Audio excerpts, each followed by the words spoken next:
Je vais juste introduire la session.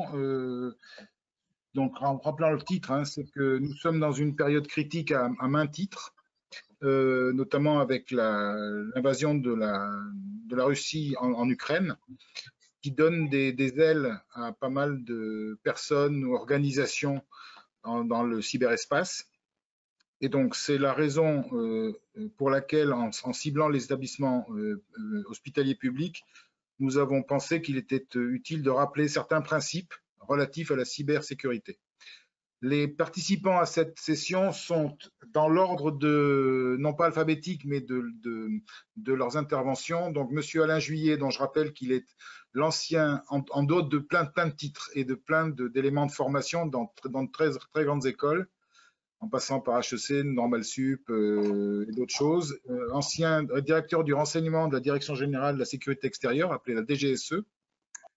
Ensuite, ou avant, je ne sais plus, il a été HRIE, c'est-à-dire haut responsable à l'intelligence économique auprès du Premier ministre. C'est donc un homme extrêmement informé au niveau géostratégique et il va aborder la problématique de la géostratégie de l'information et de la place des données de santé dans le cyberespace.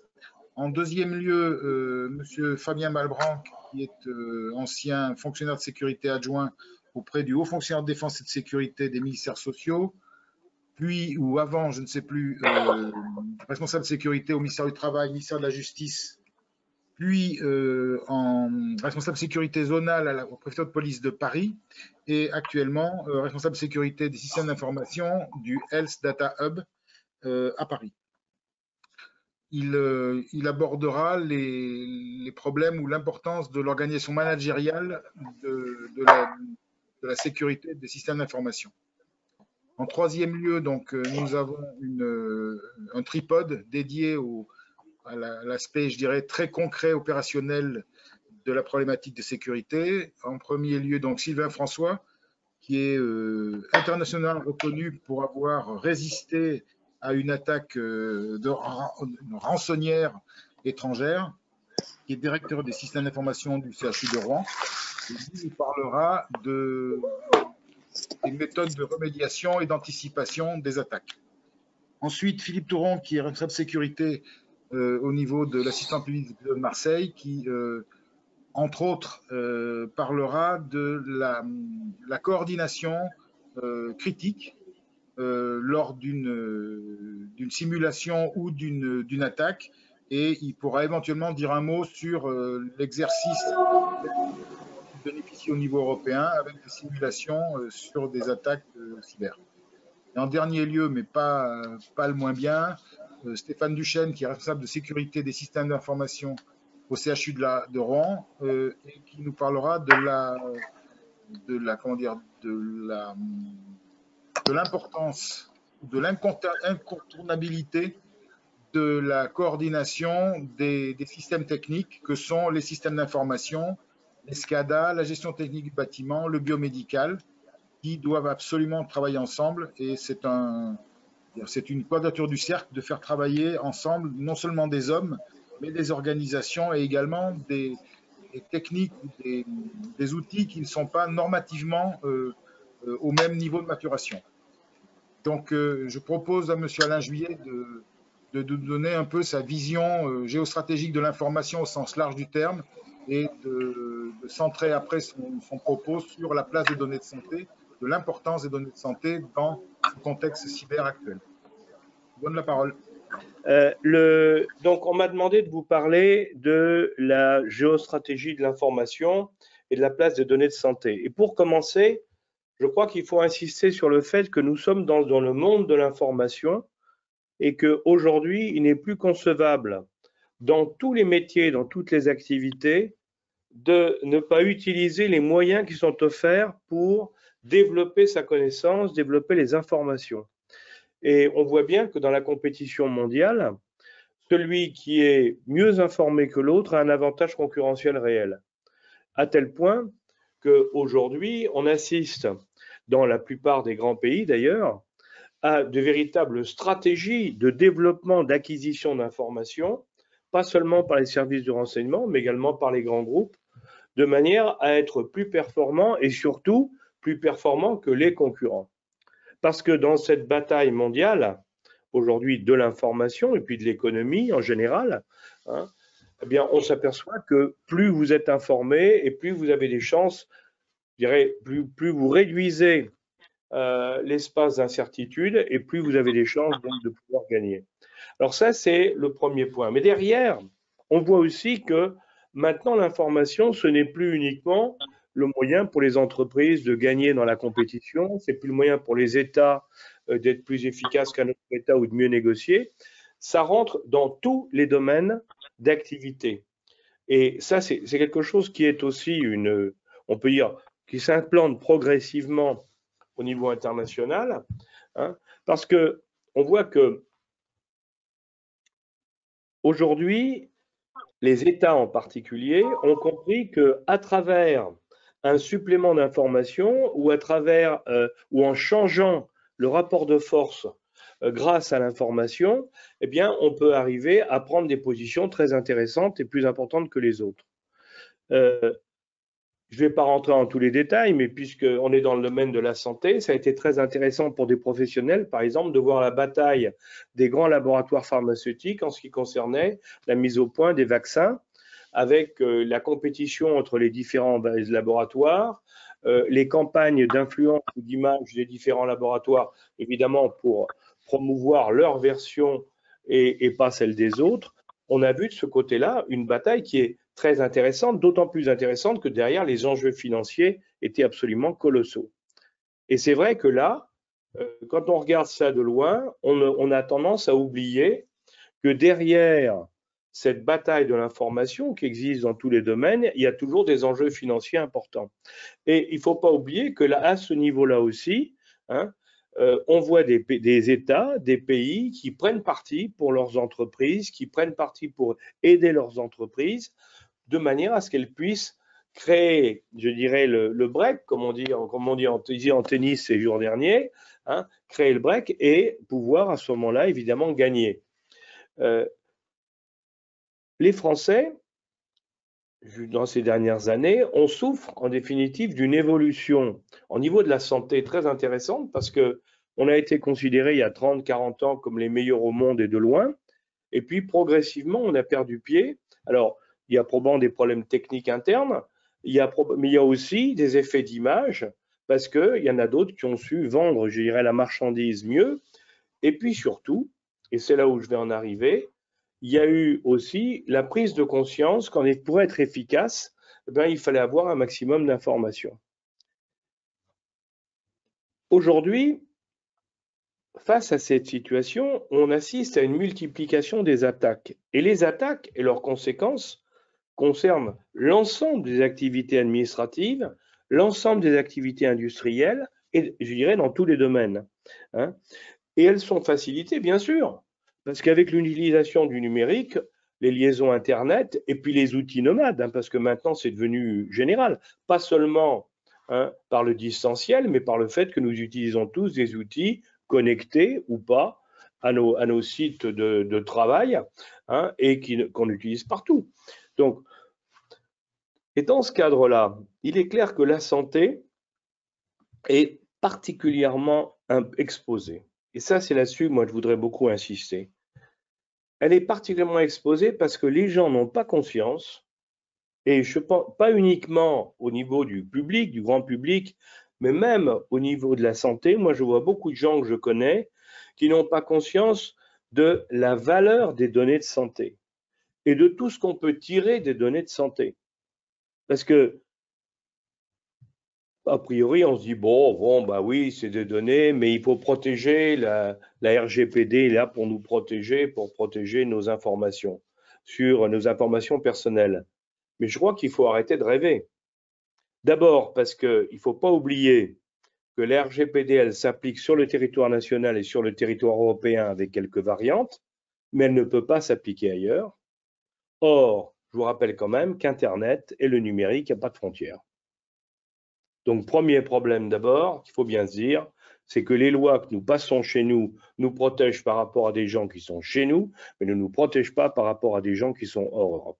Ça, c'est un premier point. Et les Américains le savent très bien. Regardez les discussions en cours actuellement au niveau des liaisons transatlantiques, hein, en ce qui concerne les échanges de données, puisqu'ils sont incapables de nous donner des garanties que nos données ne seront pas utilisées à des fins commerciales. Donc là, on voit bien, et je ne parle pas de la justice, bien entendu. Donc, on voit bien qu'on est dans un autre monde et que dans ce monde-là, on a tendance, nous, à ne pas le prendre en compte suffisamment. Et ne nous trompons pas, même en Europe, nous n'avons pas d'amis.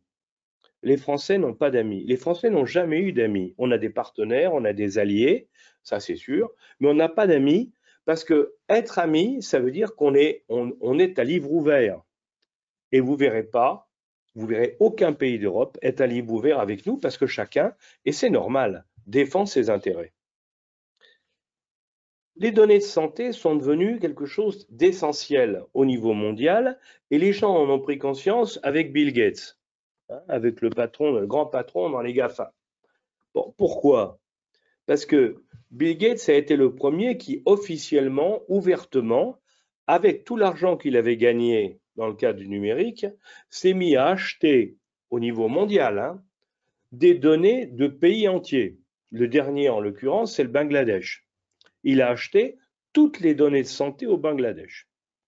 Alors vous me direz, et pourquoi? Ben, quand un gars comme Bill Gates se met à acheter des données de santé de pays africains, de pays européens, dans tous les coins du monde, et qui veut continuer, ben, il faut se poser des questions parce que c'est pas évidemment pour rien. C'est pas un philanthrope, Bill Gates. Hein. C'est pas un gars qui va gaspiller des milliards, hein, uniquement pour le plaisir de gaspiller des milliards. En réalité, c'est pourquoi?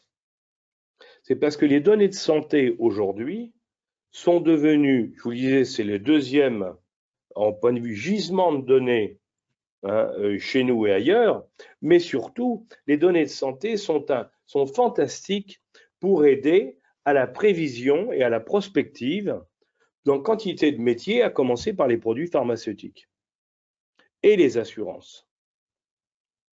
Quand vous avez un laboratoire pharmaceutique, ben, c'est intéressant d'essayer de voir un peu l'évolution de la santé de la population, quelle est la tendance, quels sont le type, quel est le degré dans la maladie ou dans les réactions et autres.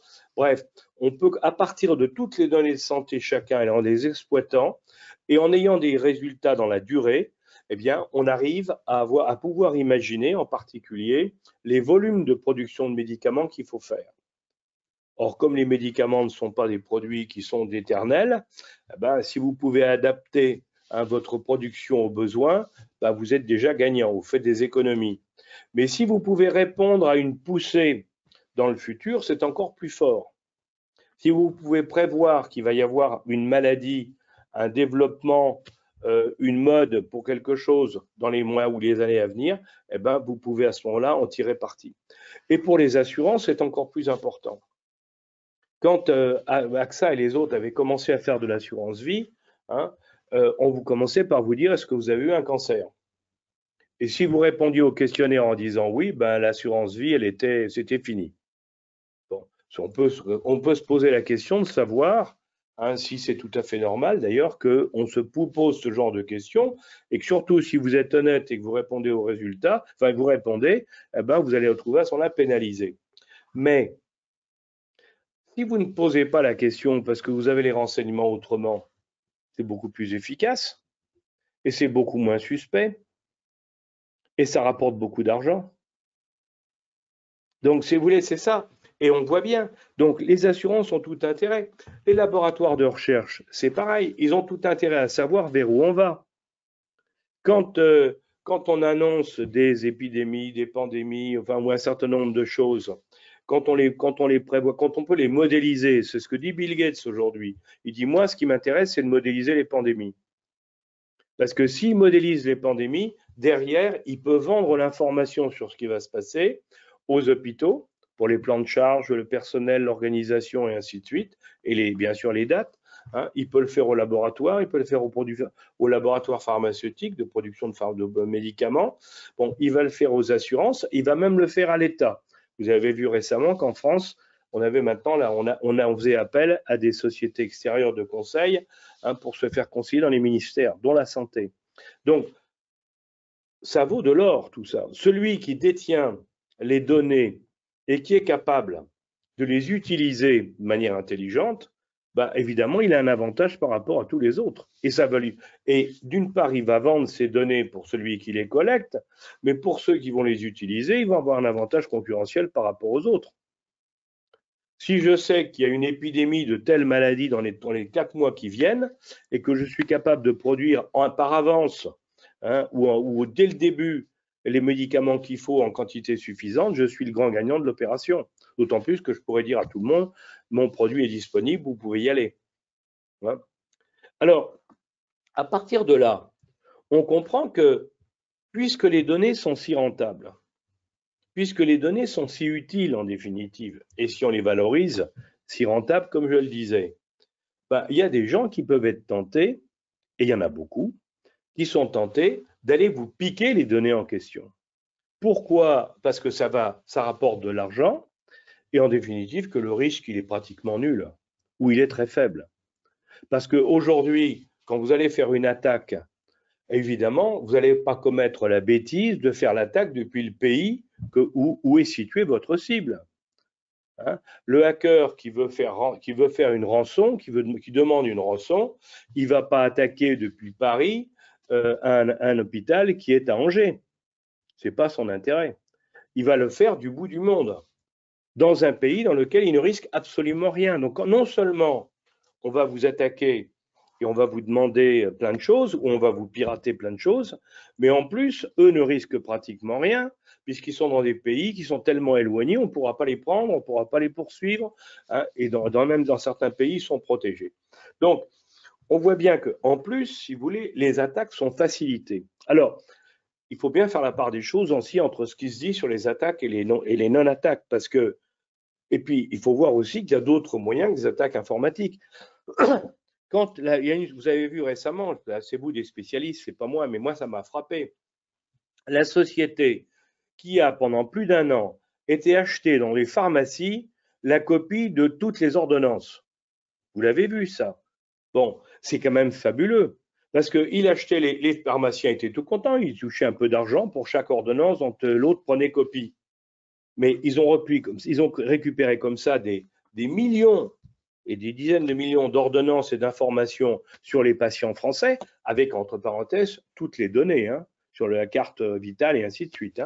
Bon, ils ont tout récupéré, alors que c'est absolument interdit, théoriquement.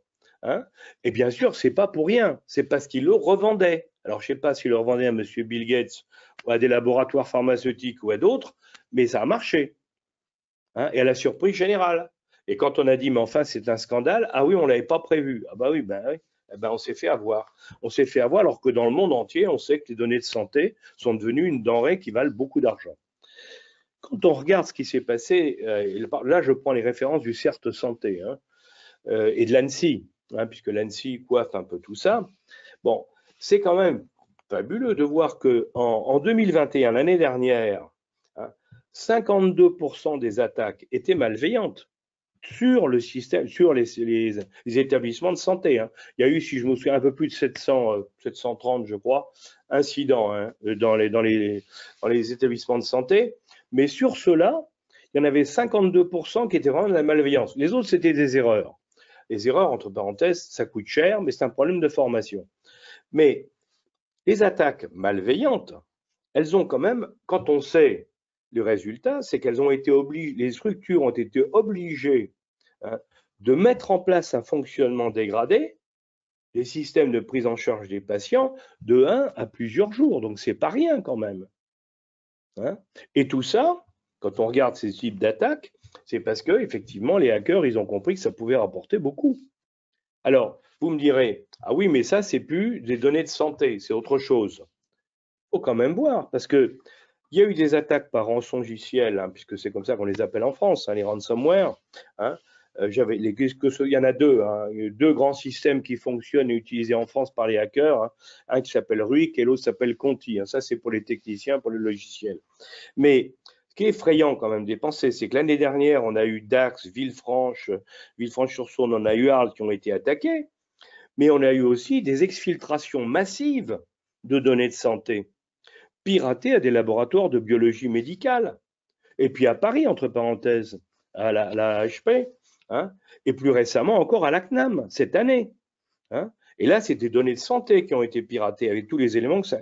Et ce qui est terrible, c'est que 56% concernaient des données de santé personnelles. Donc, ce n'est même pas des problèmes de traitement à l'hôpital ou autre, non. C'est les données personnelles des uns et des autres dans le cadre des hôpitaux. Alors, et pour moi, le plus intéressant, puisque là, on est au cœur de ce que vous êtes on est en train de travailler ou discuter aujourd'hui, c'est que 2022 a commencé, comme vous le savez, très fort, avec, entre autres choses, hein, le piratage de 24 gigas de données, excusez-moi, c'est pas rien, hein, à l'hôpital de Vitry-François. Et dans lequel, non seulement les hackers, ils ont demandé 1 million d'euros de rançon, ce qui est quand même pas mal, mais en plus, ces gens-là, ils ont piqué un certain nombre de données parce que pour faire l'attaque, ils s'installent, et ça il faut le savoir, les gens rentrent dans le système et ils restent un certain temps pour bien maîtriser tout avant de lancer l'attaque proprement dite. Donc, et chaque fois, on se retrouve avec la même chose. Récupération d'informations, récupération de données qu'ils vont essayer de vendre, bien entendu, et il y a toujours des gens pour les acheter, et de l'autre côté, hein, des rançons proprement dites, parce que ça permet de financer le système et de travailler avec. Donc, on est aujourd'hui dans un monde très particulier, c'est le moins qu'on puisse dire, dans lequel la santé, qui était considérée traditionnellement comme quelque chose qui était protégé, parce qu'il s'agissait de la santé de tout le monde, donc il n'y avait pas de raison, aujourd'hui, c'est devenu un enjeu financier, un enjeu commercial considérable, et vraiment considérable, et dans lequel la bataille, elle n'est pas nationale, elle n'est même pas européenne, elle est mondiale. Parce que je vous parlais de Bill Gates, parce que lui, il a déclaré officiellement, et il a dit qu'il récupère des informations, mais il y en a d'autres qui font pareil. Il ne faut pas se leurrer. Les Chinois aussi travaillent à des récupérations de données, on le sait. On les a pris en Afrique. En Afrique, il y a au moins 2 pays dans lesquels on est certain qu'ils ont racheté les données. Au Moyen-Orient et au Proche-Orient, ça devient encore plus intéressant. Il y a eu un projet, actuellement en Arabie Saoudite, je ne sais pas si vous avez vu, un projet en Arabie Saoudite où ils veulent travailler sur l'obésité. Parce que le mode de nourriture de la population dans cette zone du Proche-Orient, en Arabie, fait que les gens sont gros, hein, mangent mal, sont très gros, et ils voudraient donc, le Premier ministre, le prince régnant, voudrait changer le système.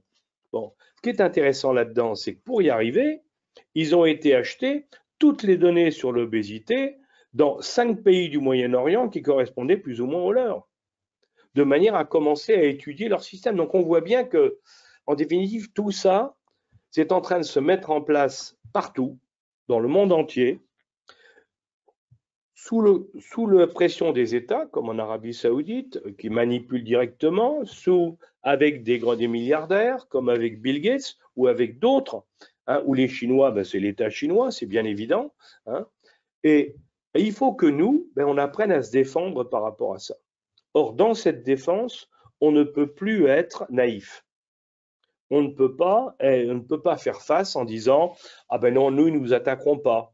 Hein, il ne faut pas non plus se dire non, on est plus malin que les autres, donc on va se défendre. Les résultats qu'on a aujourd'hui montrent que ce n'est pas vrai. Hein. Nous sommes devenus le champ clos d'attaque d'un peu tout le monde, hein, qui essaie de récupérer des données chez nous. Donc il est indispensable qu'on en prenne conscience, et c'est pour ça qu'il faut se réjouir qu'on fasse ce type de conférence. Il faut que tout le monde prenne conscience qu'on est rentré dans un système dans lequel la santé sera une cible, je le dis bien, de plus en plus importante, parce qu'elle représente de plus en plus d'intérêt pour certains opérateurs et pour certains pays. Et donc, il faut qu'on apprenne à se défendre. Et apprendre à se défendre, ce n'est pas uniquement mettre des barrières techniques, parce qu'en plus, il n'y a pas que des barrières techniques. Hein, il faut penser aussi, il y a la sensibilisation, il y a la protection, il y a la communication qui doit être faite. Et puis, il faut aussi ouvrir les yeux de nos concitoyens pour qu'ils comprennent que là, ce n'est pas un jeu. Hein, c'est une véritable guerre économique qui est en train de se faire dans le domaine de la santé, sur le dos, bien sûr, des malades et des non-malades d'ailleurs, hein, sur le dos de toutes les populations, parce que l'enjeu derrière est formidable pour ceux qui vont en bénéficier. Et comme je vous disais tout à l'heure, là on voit les sociétés d'assurance, on voit les laboratoires de recherche, on voit les centres de production de produits pharmaceutiques, bref, tout le monde. Et donc voilà. Alors moi, voilà un peu ce que je voulais vous dire aujourd'hui, sachant que, comme vous l'avez bien compris, les attaquants, et là aussi il faut tordre le cou à quelque chose qu'on nous raconte beaucoup, ce ne sont pas uniquement des voyous de haut vol, ce ne sont pas des hackers de groupes criminels. En réalité, on y trouve bien sûr des hackers qui travaillent pour leur compte ou pour le compte de clients qui sous-traitent, grandes sociétés qui sous-traitent ou États qui sous-traitent. On trouve les services de renseignement, parce que certains pays sont intéressés et n'hésitent pas à aller chercher et acheter des informations. Et puis on trouve, ne l'oublions pas non plus, et c'est malheureux mais c'est comme ça, des acteurs de l'environnement santé qui n'hésitent pas, pour être plus performants, à faire réaliser des missions de recherche de données ou d'attaque pour récupérer des données dans d'autres lieux du monde de la santé qui peuvent leur être utiles. Et là, ça peut être de laboratoire à laboratoire, ça peut être sur des hôpitaux, ça peut être sur tout ce que vous voudrez, ça peut être sur des attaques, sur des informations chez les médecins généralistes, tout peut arriver. Donc, il faut être conscient vous êtes rentré, et c'est dommage, mais c'est pas de votre faute, on n'y est pour rien, hein, mais vous êtes rentré dans un système aujourd'hui qui ne peut que se dégrader encore, et c'est pour ça qu'il faut apprendre à se défendre, et que c'est une nécessité absolue. Voilà un peu ce que je pouvais dire en entrée, mon cher ami, et je pourrais répondre à des questions tout à l'heure si on le souhaite. Là, c'est moi qui n'ai plus de micro, là.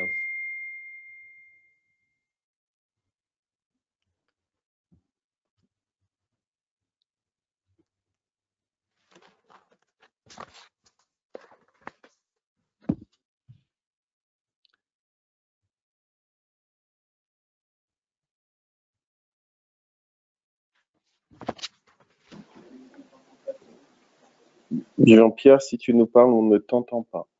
Oui, on n'entend pas, là. J'ai l'impression qu'il a un problème de branchement, non? Du micro. Il a peut-être le même problème que moi tout à l'heure, hein, où mon micro était complètement bloqué. J'ai toujours pas compris pourquoi. C'est peut-être un sabotage, hein, ou une attaque, hein.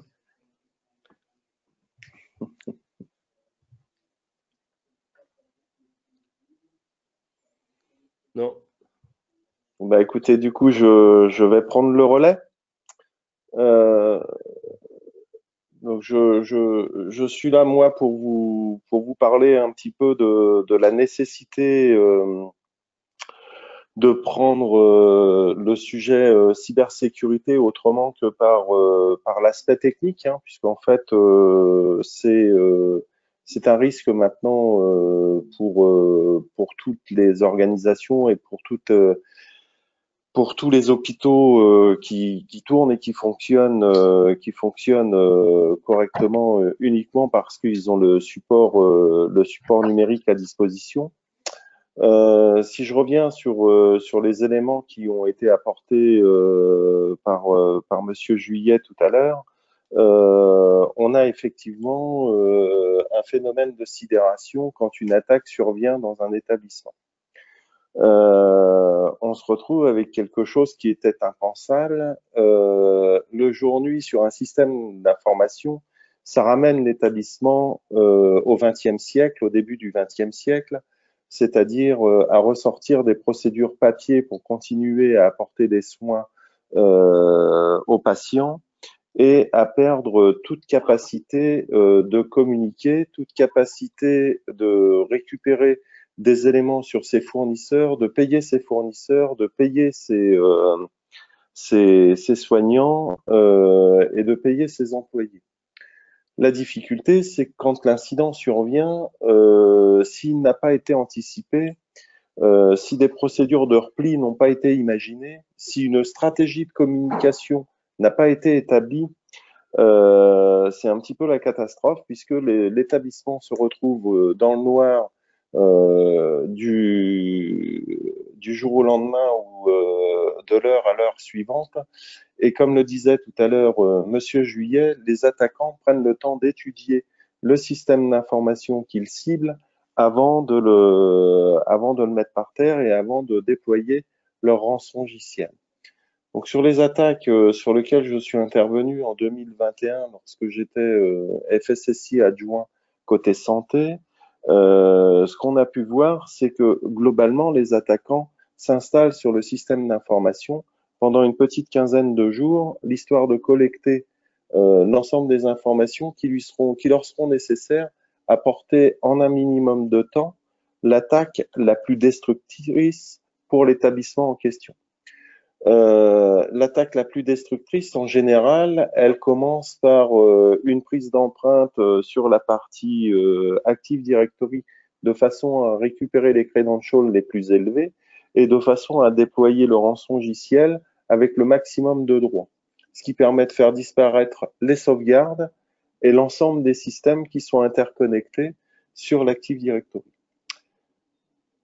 Quand ça se passe comme ça, au moment où l'incident survient, l'établissement n'a plus de système d'information. Les personnes n'ont pas nécessairement les contrats pour aller demander de l'aide à des sociétés spécialisées en réponse à un incident. Alors nécessairement, les services de l'État font le job et l'ANSSI apporte les premières réactions, mais les coûts liés à la mise en sécurité du système d'information sont extrêmement importants pour le budget de l'établissement lui-même. On parle de coûts supérieurs à 500 000 euros pour une gestion de crise sur un établissement et pour que l'établissement puisse commencer à reconstruire son système d'information. Et là, je ne parle pas des coûts annexes. La difficulté, c'est quand l'incident survient, personne n'est capable de passer une commande. Plus personne n'est capable de payer quoi que ce soit. Plus personne n'est capable de contacter les prestataires puisque c'est sur le système d'information lui-même que ces informations sont stockées et éventuellement accessibles. Du coup, l'essence de mon propos, où je veux en venir, c'est qu'il faut, même si j'ai utilisé des termes techniques dans ces propos, il faut sortir la problématique de cybersécurité du contexte technique. C'est un contexte stratégique, c'est un contexte organisationnel, c'est quelque chose que les directeurs d'établissement doivent s'approprier. D'abord parce que globalement, ils sont autorités qualifiées en sécurité système d'information. C'est eux qui acceptent les risques, c'est eux qui prennent la responsabilité et c'est eux qui vont devoir rendre des comptes lorsque les patients vont déposer plainte, comme c'est le cas maintenant quand on a des données à caractère personnel qui sont divulguées ou qui sont perdues. Ou lorsque on a un souci sur le traitement lié à l'arrêt du système d'information. Et de fait, il faut anticiper tout ça. Il faut remonter le sujet au niveau gestion des risques, au niveau stratégie des établissements, stratégie des entreprises. Il faut absolument que des plans stratégiques soient mis en œuvre, que des exercices de blackout soient opérés de façon à ce que les équipes sachent quelle réaction avoir quand un blackout se produit. Je pense que les établissements qui ont été confrontés à ce blackout en parleraient probablement beaucoup mieux que moi. Mais l'idée, c'est lorsqu'on réalise un exercice de crise, alors effectivement, on poursuit des objectifs pour challenger les équipes afin de sortir de cette crise. Mais on a un deuxième objectif, c'est d'apprendre aux gens à travailler ensemble. C'est de créer un collectif qui permette de résister à cette problématique de crise et de ne pas tomber dans le travers immédiat qui est le fautif. on s'en fout du fautif, il faut reconstruire le système et avancer pour remettre le plus rapidement possible les éléments à disposition des métiers afin qu'ils puissent travailler sereinement et apporter le service aux patients. Donc voilà un petit peu ce que je voulais vous dire aujourd'hui, moi. C'est la nécessité de s'organiser avant que la crise survienne et de remonter ces sujets-là au niveau stratégique avec les directions et les COMEX des établissements, de façon à ce que ce soit pris en compte et que les plans stratégiques soient maintenus à jour pour que le jour où malheureusement la crise survient, on ait un collectif qui soit capable de répondre à la crise et des procédures qui permettent de déclencher rapidement les premières actions qui permettent de mettre en sécurité le système d'information. Très bien, merci Monsieur Malbank. Bruno Carrière, j'ai réussi à me connecter et mon son fonctionne enfin. Donc merci pour cette intervention et cette précision. Je confirme, je pense que nous avons été victimes d'une agression de type numérique. Enfin, des gens peut-être ne veulent pas que cette conférence se déroule. Lorsqu'on a préparé cette conférence, vous m'aviez expliqué un peu quelles étaient vos responsabilités. Vous avez rappelé d'ailleurs au ministère de la Santé. La question dont nous avions débattu, c'est le rôle de GHT dans les mécanismes de cybersécurité et d'organisation de la cybersécurité. Est-ce que vous savez si lorsque on a parlé de l'installation des GHT à partir de 2018, où on nous dit que les systèmes d'information doivent converger, est-ce que le volet cybersécurité avait été évoqué? Est-ce que c'était un débat? Est-ce que c'était un sujet? Et si cela n'a pas été, quelle est votre appréciation de l'intérêt ou de l'absence d'intérêt, je ne sais pas, à pouvoir discuter de cybersécurité sur l'ensemble du GHT plutôt que dans un seul établissement ou établissement par établissement? Globalement, le rôle du GHT, ça va être d'être le chef d'orchestre de cette organisation et de cette réaction sur crise. C'est sa capacité à organiser, c'est sa capacité à avoir mis en place des relations avec des partenaires, passer des contrats pour pouvoir réagir à ces crises. L'idée est nécessairement de faire des économies d'échelle, reproduire ou passer. Je sais pas, un GHT, c'est une dizaine, une quinzaine d'établissements en fonction des tailles. Excuse-moi Philippe si j'écorche la taille de ton GHT. Globalement, il faut que la partie cyber, en tout cas la partie stratégie cyber, soit remontée au niveau du GHT pour pouvoir mettre en place la gestion de crise, les procédures et la mise à disposition éventuellement de personnel sur un établissement qui serait victime d'une attaque qui ne se serait pas déployé sur l'ensemble des établissements du GHT. Je pense que l'essence même de l'histoire, c'est partageons pour ne pas subir et puis travaillons ensemble pour être plus efficaces.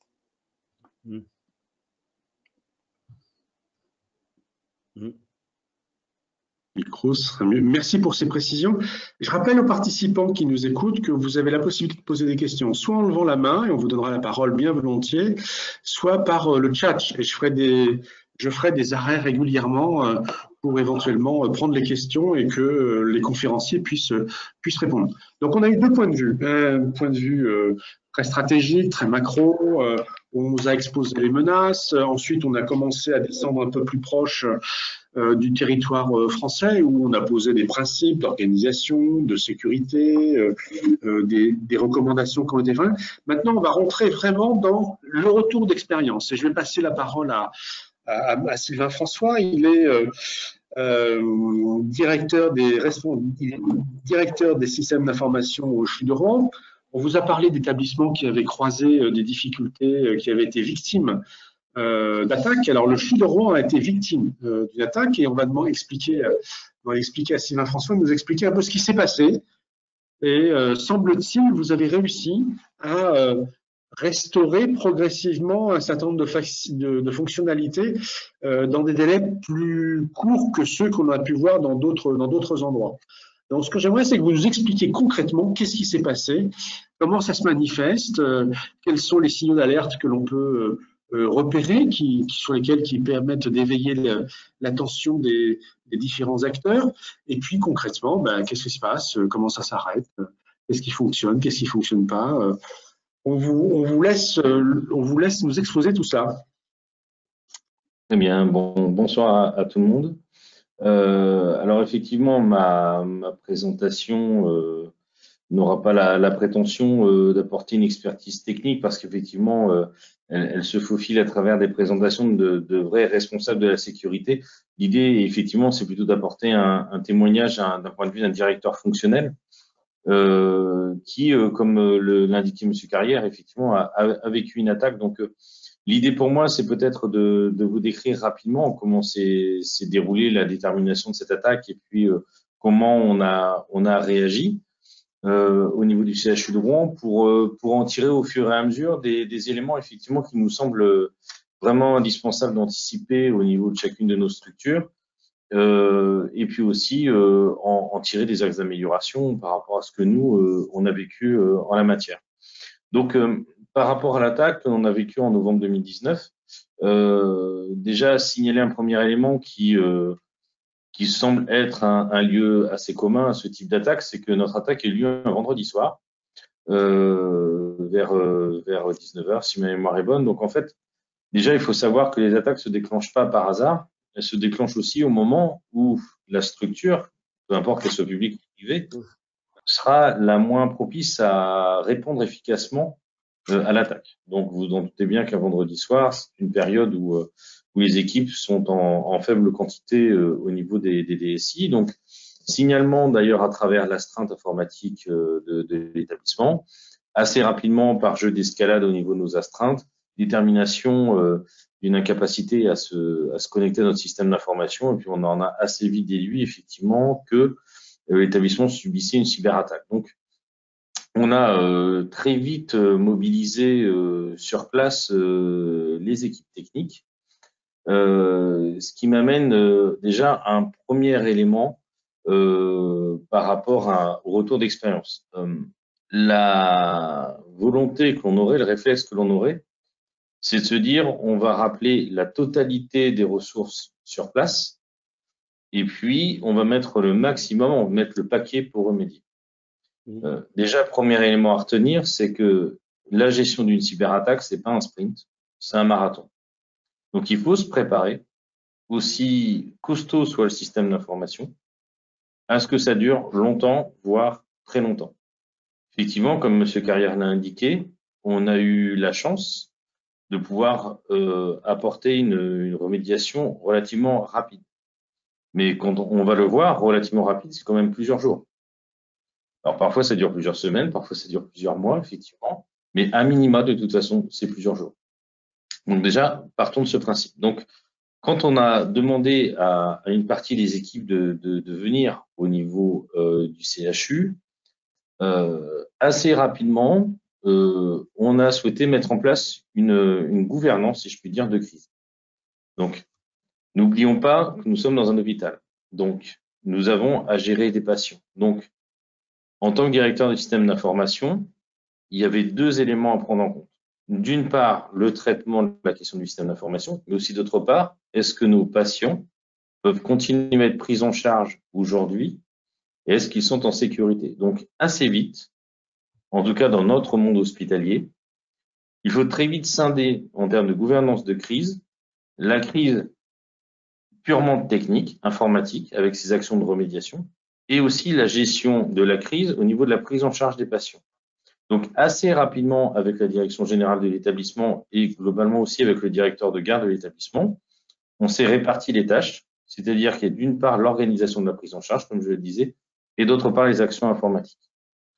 Deuxième élément aussi, nous n'avions pas la prétention au niveau du CHU de Rouen de se déterminer comme plus fort, plus érudit que les cyberattaquants. Donc, ce qu'il faut aussi avoir en tête, c'est tout de suite prévenir les services de l'État, alors l'ANSSI en la matière, on en a parlé tout à l'heure, pour venir nous aider, nous accompagner.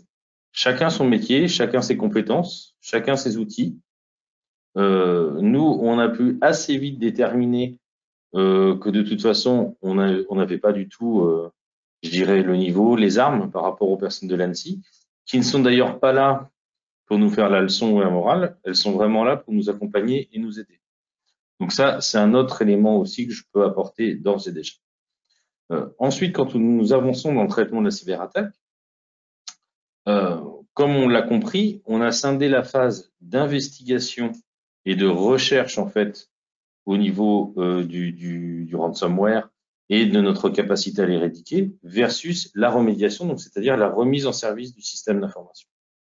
Donc, autre élément à prendre en tête, à avoir en tête, pardon, ce qui nous amènera ensuite, vous le verrez, à ce qu'on peut anticiper, c'est que tout à l'heure, Monsieur Malbranck citait l'état de sidération. Une fois qu'on a passé cet état de sidération, il y a un réflexe qui est de se dire on coupe tout le réseau et on coupe tous les liens extérieurs.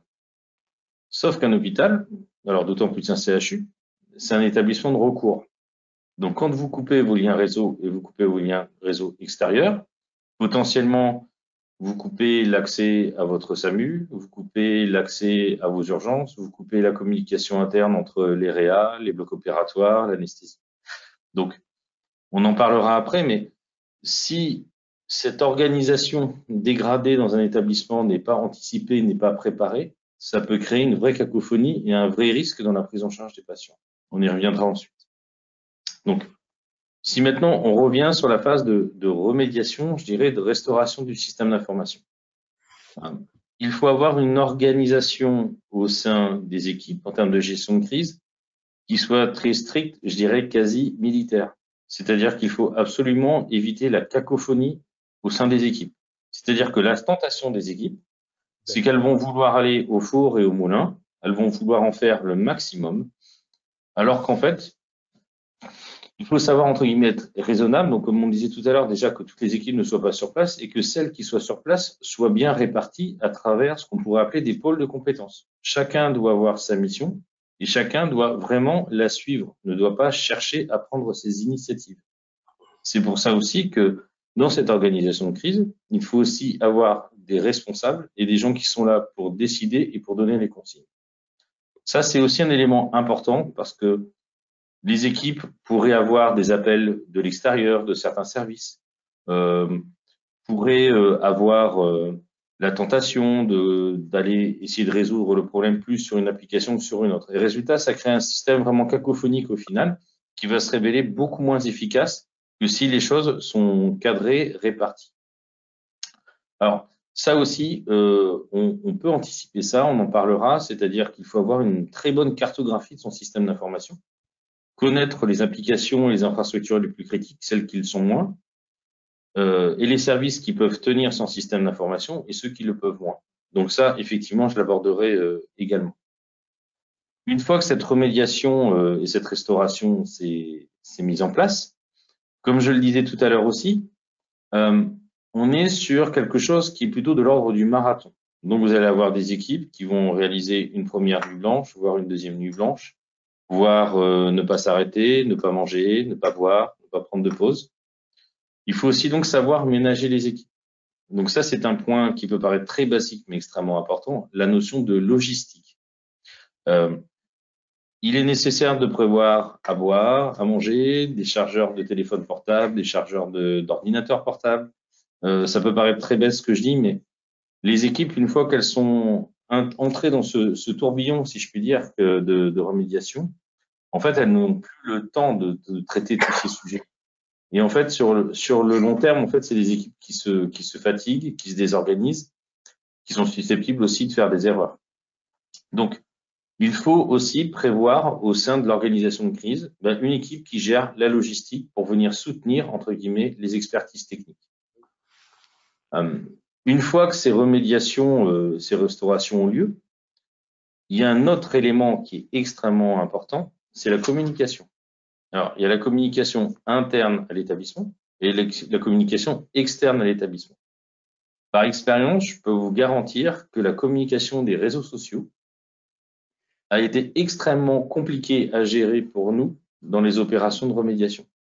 C'est-à-dire que comme nous n'avions pas la capacité de communiquer facilement et rapidement avec les services, au final, pas mal d'équipes se reportaient sur ce qui était indiqué sur les réseaux sociaux.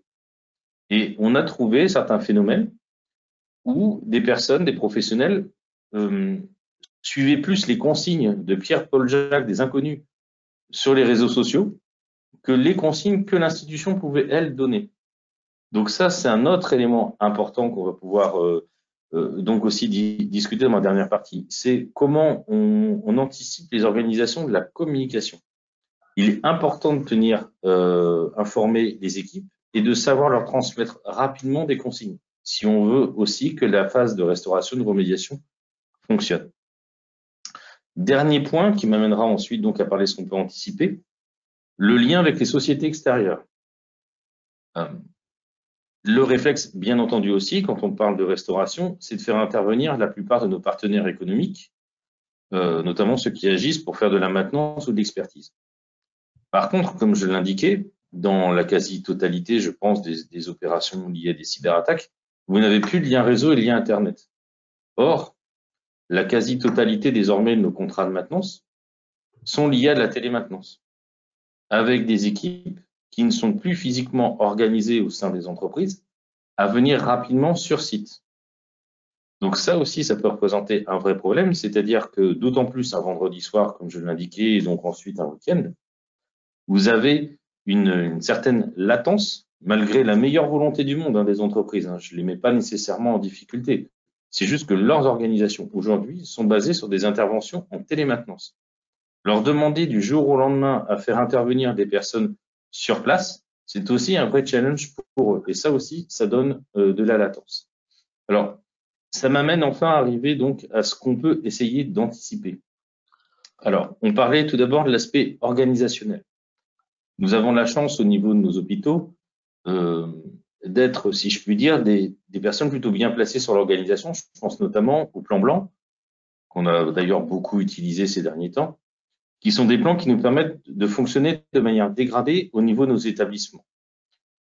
Pour autant, les plans blancs ne sont pas nécessairement des plans de gestion dégradée de panne informatique sur plusieurs jours.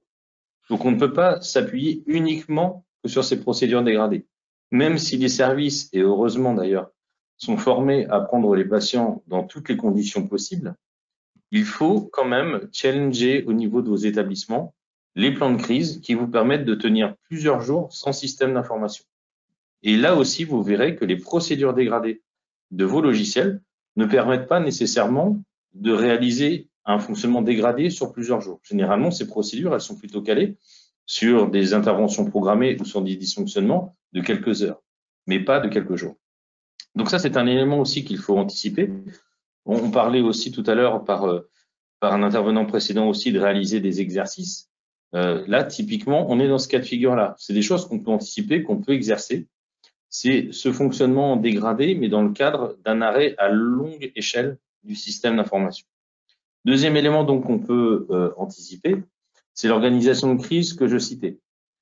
Si déjà il n'y a pas une organisation qui soit fluide entre une direction générale, une direction du système d'information, voire d'autres interlocuteurs de l'hôpital, ce sera aussi la cacophonie au niveau de la gestion de la crise. Comme le disait aussi tout à l'heure M. Malbranc, on pense tout de suite coupure du dossier patient. Mais c'est vrai qu'aussi, on coupe la gestion économique et financière, on coupe la gestion RH, etc., etc. Ce qui peut être anticipé, c'est donc la cartographie, la criticité des applications. Et aussi, à partir de quelle application on commence la restauration. Ça, c'est quelque chose aussi d'assez important. La cyberattaque, nous, telle qu'on l'a vécue, a mis en lumière certaines activités qui, en première intention, ne pouvaient pas sembler critiques, mais qui, au final, se révélaient hyper importantes pour le fonctionnement de l'hôpital. Je pense notamment à des activités logistiques. Vous prenez la restauration, à partir du moment où un service de production alimentaire ne sait plus combien de repas il faut réaliser, dans quelles conditions il faut les réaliser, c'est-à-dire quelles sont les allergies, quelles sont les contre-indications à réaliser les repas, D'un certain côté, ça présente un risque aussi pour nos patients et ça présente un élément de désorganisation. L'autre exemple, la stérilisation. À partir du moment où vous avez une stérilisation qui fonctionne avec des automates et donc un système d'information n'est pas, entre guillemets, conditionné à fonctionner sans informatique et donc sans avoir une traçabilité, ça peut avoir l'impact, donc, in fine, sur les blocs opératoires, c'est-à-dire d'avoir des blocs opératoires qui ne fonctionnent pas.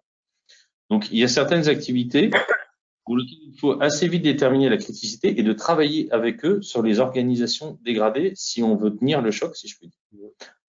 Par ailleurs, il faut aussi avoir en tête que une restauration rapide ne veut pas dire une remise en service, trop rapide, sous pression, par rapport à certaines directions fonctionnelles. On parlait tout à l'heure de la gestion de la paye ou de la gestion des commandes. Ça peut être au final catastrophique de vouloir redémarrer trop vite une gestion économique et financière ou une gestion des ressources humaines pour des questions de finances, parce qu'au final, vous pouvez créer pire que mieux en termes de gestion de la crise.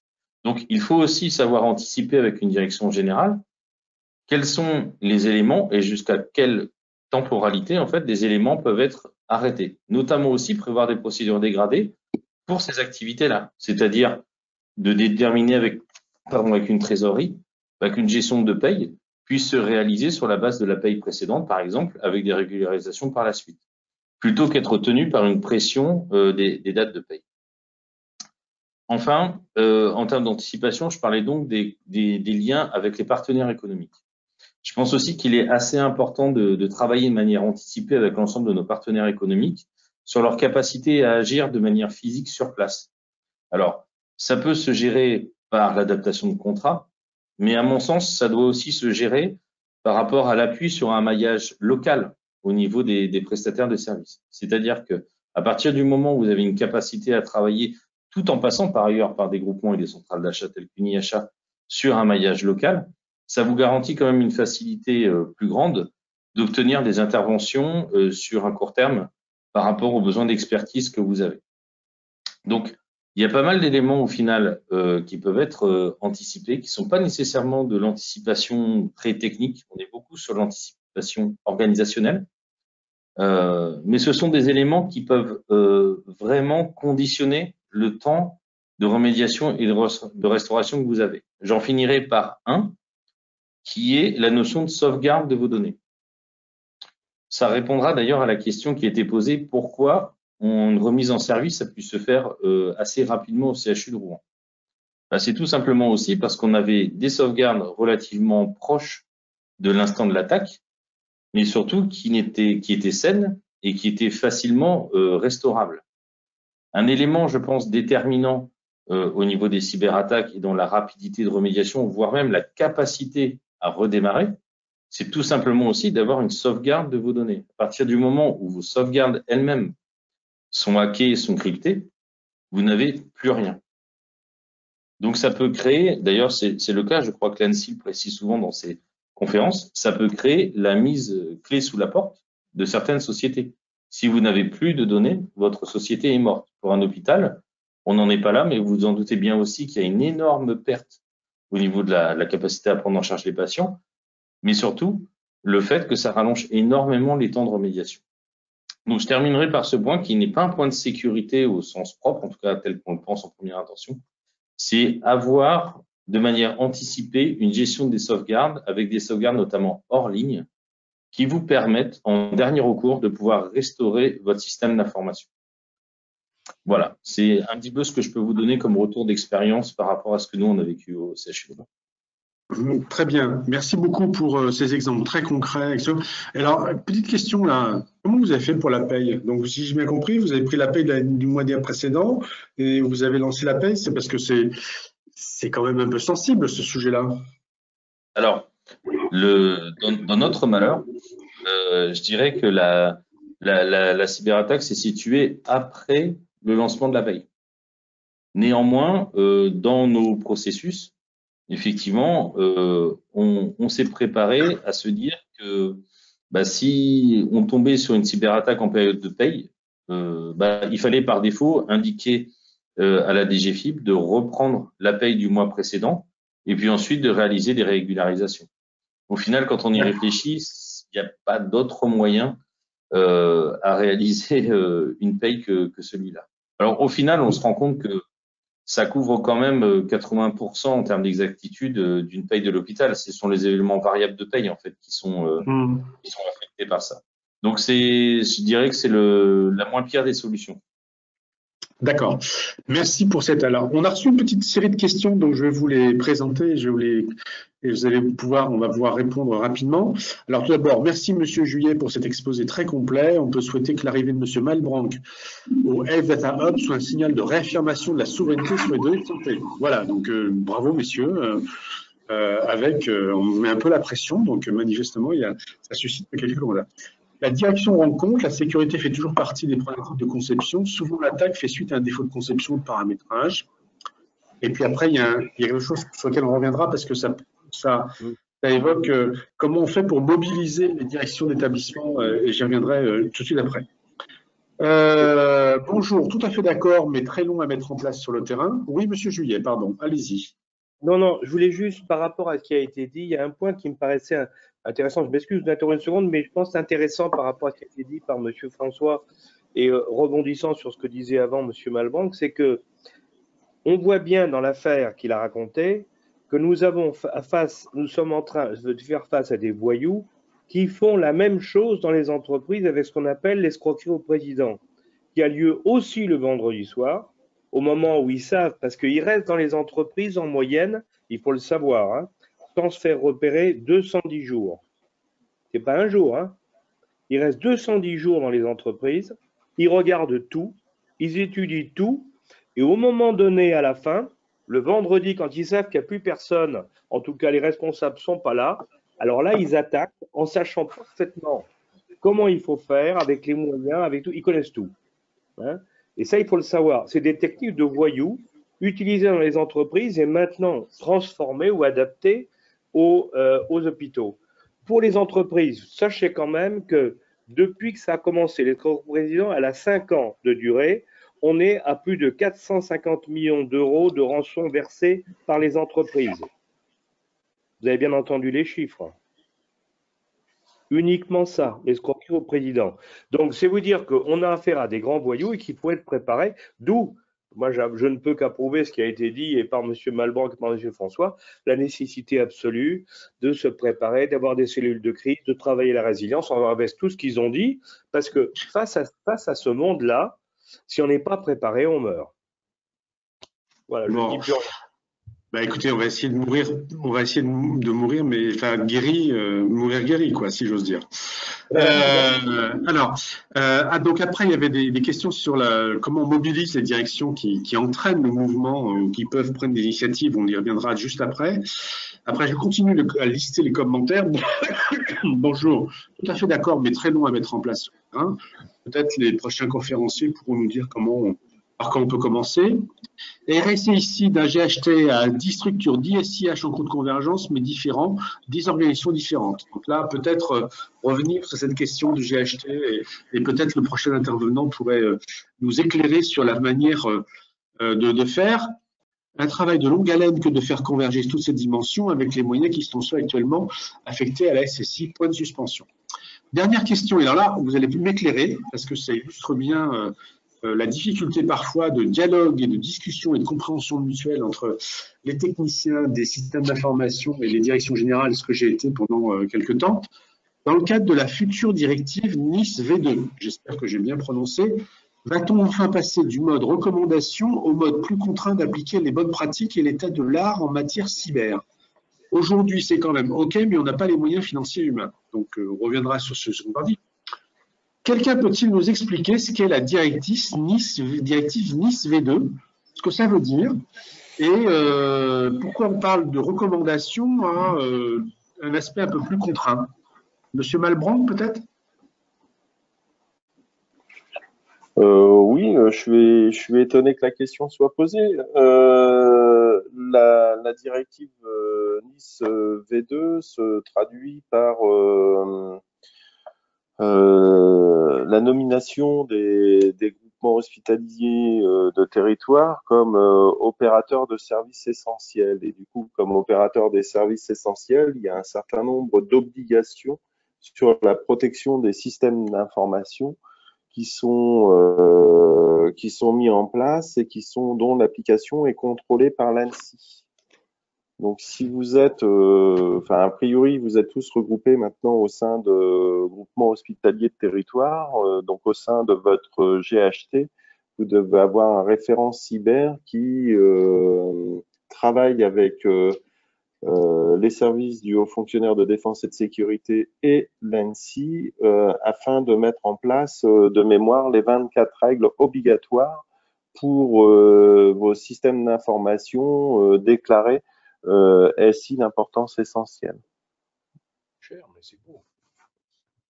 D'accord, merci. Bah, écoutez, c'est très clair. Moi, je ne connaissais pas cette directive. Et quand j'ai été directeur, alors c'était un peu de temps, il y a un peu quelques années maintenant, mais je ne suis pas certain que ceci soit compris. Alors, on va passer la parole à notre conférencier, Philippe Touron, qui est RSSI à la PHM. Et donc, on va revenir sur cette question de la mobilisation des directions générales comme étant un élément qui permettrait d'arbitrer différemment le dispositif et les moyens qui sont réservés à ces questions de cybersécurité. Et donc, ce qui était intéressant dans votre témoignage, c'est que vous expliquiez un peu comment à la PHM, cette articulation avec la direction générale est construite, quelles sont les initiatives que vous avez prises, et comment on arrive à, en fin de compte, mobiliser une direction générale qui, si comme ils sont ce que je suis, a depuis longtemps renoncé à comprendre quoi que ce soit sur ce que me racontent les informaticiens, parce que j'y comprends rien d'abord.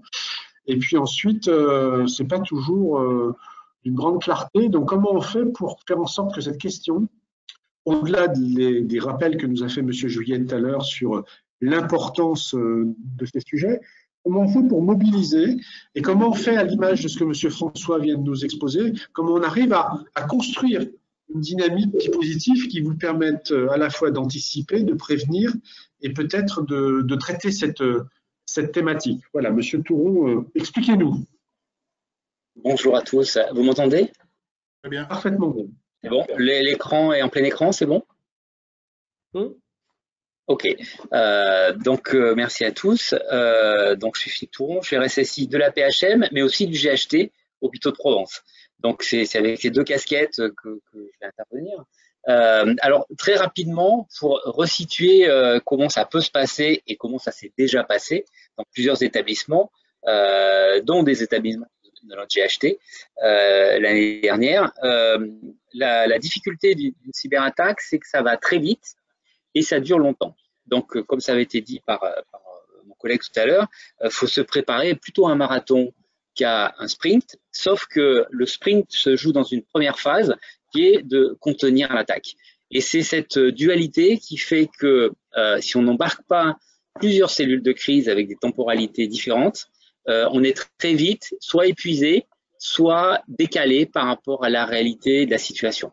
D'où l'importance de mobiliser à la fois les établissements au travers de leur direction et les directions des SI, les acteurs SI et SSI, pour travailler sur le niveau, sur les deux niveaux, contenir, investiguer et commencer éventuellement à réparer, et un niveau qui va être plutôt de préparer éventuellement, se préparer au pire et se préparer à des choses qui vont durer.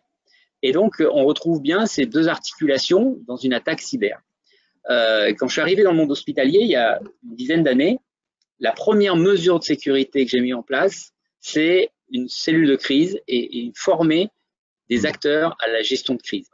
En fait, la gestion de crise, on parle beaucoup de crise cyber aujourd'hui, mais elle s'applique à tous les incidents que vont pouvoir subir un SI dans un hôpital, comme dans n'importe quelle entreprise. Et juste pour voilà, imagez un peu le nombre de crises que l'on a été amené à gérer. En 10 ans, on a dû gérer facilement une centaine de crises. Alors, on peut dire, voilà, il y a beaucoup d'incidents. Non, en fait, il y a beaucoup d'incidents gérés. Et c'est ça qui fait la différence, parce qu'il y a des cas d'incidents majeurs qui auraient mis des jours à se régler et qui, avec une gestion de crise, ont permis d'être gérés dans des délais beaucoup plus courts, de l'ordre d'heures plutôt que de jours. Et en fait, c'est ça le vrai enjeu, et encore plus à l'échelle d'un GHT. On va avoir une deuxième dimension qui est la possible extension de l'attaque vers les autres établissements du GHT avec cette communication, on va dire, dite de confiance entre un établissement support et des établissements rattachés.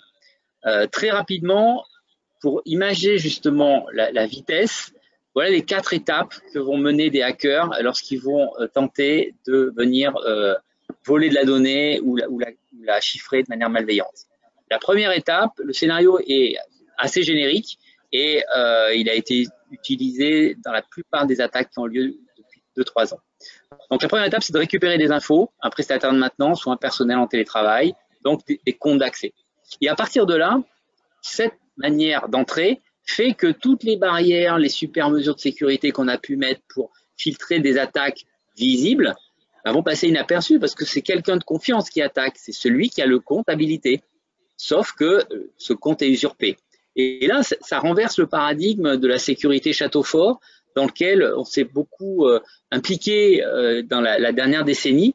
Et à partir de là, et en plus avec l'ampleur du télétravail aujourd'hui, on a un accès à distance avec les droits qui vont bien pour pouvoir progresser. Et à partir de là, une fois qu'on est rentré avec ce compte-là tout à fait légitime, qui passe inaperçu, on va pouvoir rechercher toutes les machines, toutes les données sur le réseau qui, s'il n'est pas cloisonné, va faciliter cette opération-là, du type de latéralisation. Et on va récupérer des droits plus élevés en écoutant le réseau, en récupérant des informations sur les machines, avec des gens qui seraient connectés auparavant. Et à partir de là, on va pouvoir aller jusqu'à prendre le contrôle de l'annuaire. L'annuaire d'accès, il y a un micro qui est ouvert. Et à partir de là, on va pouvoir commencer, bien sûr, à voler des données et puis à réinitialiser tous les comptes. Et là, ça commence à être très compliqué pour travailler. Et l'étape, le coup de glaive final ou des stockades, c'est le chiffrement malveillant des serveurs, des données et éventuellement des sauvegardes si elles ne sont pas à l'abri, comme le disait notre collègue tout à l'heure. Et les petites étoiles, c'est les endroits où, en fait, et c'est juste un petit éclairage de la directive Nice, c'est non seulement de protéger, bien sûr, mais c'est de superviser les systèmes. Parce que cette progression, elle est assez connue, assez standard, et si on la détecte avant qu'elle arrive ici, et donc que tout soit inutilisable, eh bien, on a une chance de pouvoir bloquer, filtrer, cloisonner, et donc limiter les dégâts.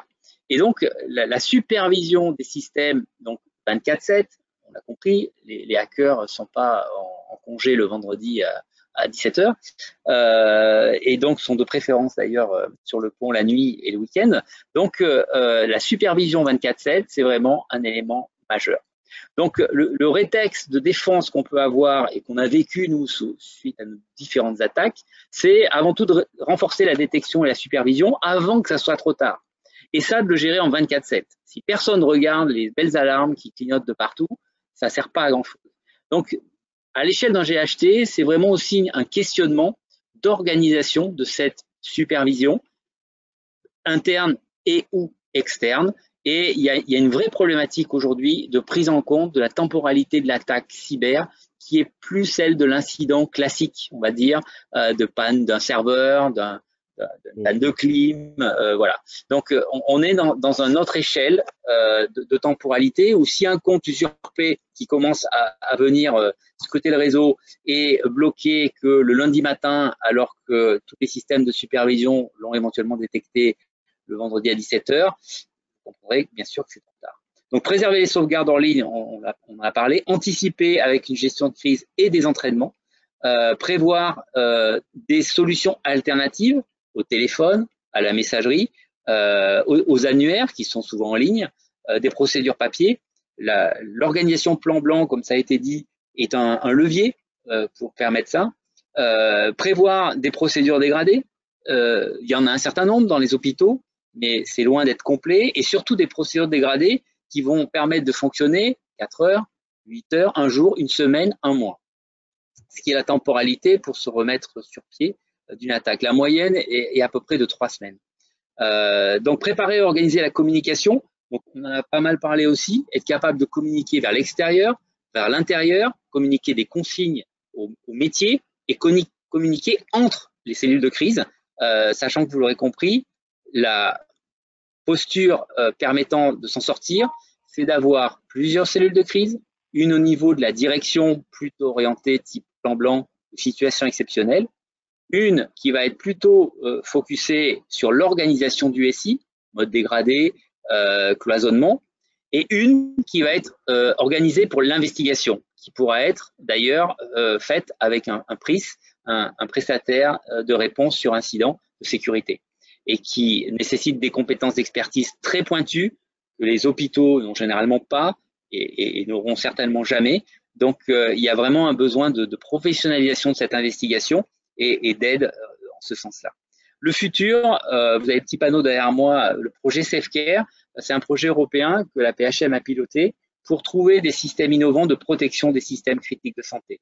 Je vous invite à aller voir les présentations, notamment pour travailler sur la détection avant que le plus grand dégât soit fait et modéliser les impacts. C'est-à-dire ce qui est très compliqué dans un hôpital, comme les systèmes sont très liés, c'est de prévoir les impacts avant qu'ils n'arrivent. Est-ce que la coupure du réseau de tel secteur de mon hôpital va en cascade d'impact m'empêcher d'opérer les patients? Ou comme c'était dit tout à l'heure, est-ce que si on isole la stérilisation du réseau, est-ce que le système qui va permettre de piloter les machines de sté va encore fonctionner? Pareil pour la commande de produits pharmaceutiques qui sont généralement toutes en ligne. Si je me coupe d'Internet, comment j'assure la commande de mes médicaments? Les questions à se poser pour être prêt, c'est un certain nombre de dispositions, bien sûr de prévision, ça a été dit, de comprendre ces activités indispensables, de les continuer même sans informatique, sans aucune informatique. Souvent, les modes dégradés, c'est des modes dégradés d'application informatique qui consistent quand même à utiliser un peu d'informatique. Mais on peut ne plus en avoir du tout. C'est ce qui nous est arrivé sur un de nos établissements. Et donc, ça veut dire qu'on travaille autrement. On se fait éventuellement livrer des machines. On utilise des services en ligne avec de la 4G. Donc, c'est prévoir tous ces dispositifs-là. Savoir où sont les données. Ça aussi, ça peut sauver parce qu'à force d'être cloudifié, on arrive à ne plus savoir où est la donnée, y compris dans nos propres infrastructures, mais aussi quand c'est des situations hybrides où une partie des données ou des traitements sont externalisés, une partie internalisée. Bien sûr, savoir qui fait quoi sur les données, notamment pour faire de la détection d'actions préalables, éviter les maillons faibles. Aujourd'hui, la dimension cyber et la dimension système d'information et la crise qui va avec, elle est écosystémique. C'est-à-dire que c'est plus un organisme, point barre, c'est un organisme et tous ses partenaires, des fournisseurs, des prestataires, des acteurs qui vont pouvoir éventuellement apporter de l'aide, mais faut-il encore pouvoir communiquer avec eux? Est-ce qu'il y a une coordination en cas d'attaque? C'est la fameuse articulation dont je vous parlais de ces 3 cellules de crise, direction générale, système d'information et SOC cyber, on va dire.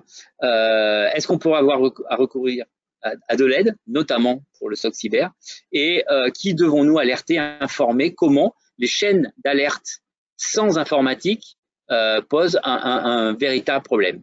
Donc, la conclusion, c'est exercice, exercice, exercice. Impliquer la direction, c'est impliquer la direction dans des exercices.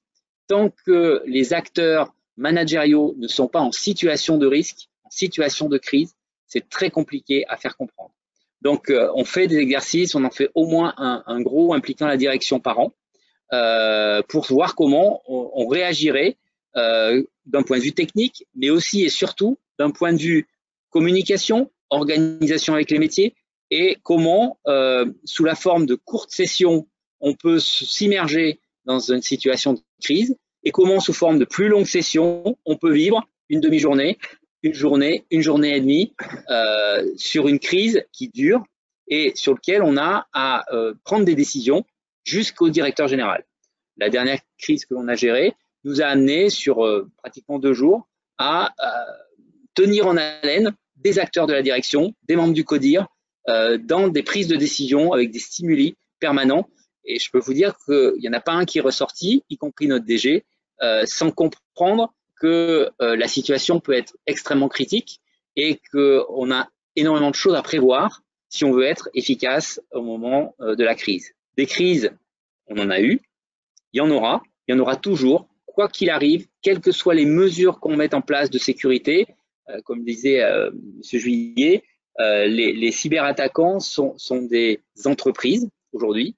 C'est la 3e économie mondiale, la cyberattaque. Donc, c'est un mécanisme industriel, c'est une industrie et qui trouvera des moyens quoi qu'il arrive. Le moyen, nous, de réagir, c'est de s'organiser, de se préparer, de s'entraîner et de s'entraider. D'où l'importance dans un GHT d'avoir une couche de communication interétablissement qui est rodée et qui fonctionne pour, notamment en cas de crise, pouvoir réagir. Voilà, merci à tous. Merci Monsieur Thoron pour cet exposé qui était très complémentaire en fin de compte avec ce qu'on avait entendu aujourd'hui jusqu'à présent, qui donne une autre vision. Alors, il y a un point qu'on a juste évoqué de temps à autre et qu'on va voir maintenant avec Monsieur Duchesne, qui est, si je ne me trompe pas, responsable RSSI au CHU de La Réunion. Il y a des entrées dans les hôpitaux qu'on ne maîtrise pas toujours. Donc, on a parlé des télétravailleurs. C'était intéressant d'ailleurs de dire attention, télétravail, regardez quand même un peu. Mais il y a tous les équipements que les hôpitaux hébergent. Alors, on pense aux équipements biomédicaux qui, eux, embarquent des systèmes d'information plus ou moins évolués d'ailleurs. Il y a tous les systèmes techniques, les ascenseurs, la sécurité incendie, la gestion technique des bâtiments, les équipements qui permettent de piloter de l'approvisionnement, des robots d'approvisionnement, des tortues, etc. Donc, c'est ce dernier point qu'on voulait aborder parce que ce sont des équipements qui ne sont pas toujours dans l'œil ni dans la compétence des directions du système d'information. Et pourtant, c'est aussi des choses qui sont télémaintenues avec des accès depuis l'extérieur. Donc, comment au CHU de La Réunion, vous traitez de cette question et quelles sont à la fois les organisations ou les vigilances que vous avez mises en place pour aborder cette question? Et j'y ajoute le chat qui m'a été proposé qui consistait à dire mais comment vous faites avec les fournisseurs? Parce qu'eux, ils n'ont peut-être pas nécessairement le niveau de conscience, le niveau de sécurité que vous attendez. Monsieur Duchesne. Oui, bonsoir à tout le monde.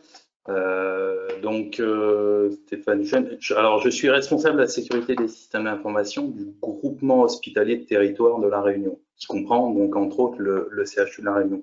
Et notamment, très rapidement, pour répondre à une des questions, c'est-à-dire la SSI vue au niveau de la GHT. À La Réunion, la fonction SSI n'est pas issue d'un des établissements. La fonction SSI a été créée directement au niveau du GHT. Voilà. Donc, ça nous permet, nous, d'avoir une démarche cybersécurité qui est adressée de la même manière, de manière transversale et de la même manière sur l'ensemble des établissements. C'est comme ça qu'on a finalement adressé cette problématique de prise en compte de la cybersécurité dans le cadre des GHT. Voilà. Donc, concernant le sujet, ce dernier sujet, il faut rappeler qu'historiquement, dans le monde des hôpitaux, la sécurité des systèmes d'information finalement est issue du domaine informatique et effectivement, ce qu'on peut voir, c'est que la plupart des responsables de sécurité des systèmes d'information sont issus des DSI. Moi-même, historiquement, je viens d'une DSI, d'un autre établissement, et quand on voit une cyberattaque, quel est l'impact, une cyberattaque sur le système d'information hospitalier, quel est l'impact sur les hôpitaux et sur l'activité des hôpitaux, donc avec une très forte perturbation de l'activité, voire un arrêt de certaines activités, il est normal que tout ce qui vous a été présenté jusqu'à présent, anticipation, organisation, engagement de la direction, anticipation, sauvegarde et gestion des crises, c'est quelque chose qui est adressé par les RSSI et par les DSI directement. Cependant, le bon fonctionnement d'un hôpital ne dépend pas que du système d'information hospitalier. Ça dépend aussi des domaines techniques et ce sont des domaines qui se sont très fortement numérisés. Voilà. Ces domaines comprennent aujourd'hui des systèmes d'information à part entière, voilà, qui sont accessibles depuis les réseaux internes, voire, et même de plus en plus souvent, depuis l'externe. Alors, ces systèmes d'information à part entière, ils sont fortement interconnectés avec le système d'information hospitalier, et voire même, ils utilisent très souvent les infrastructures, réseaux et systèmes gérés par les DSI. Donc, le constat que l'on a fait, c'est qu'on a, même s'il y a une prise en compte côté système d'information hospitalier depuis un certain nombre d'années, le constat qui a été fait, c'est que finalement, on a un retard dans la gestion du risque numérique de ces domaines. Voilà.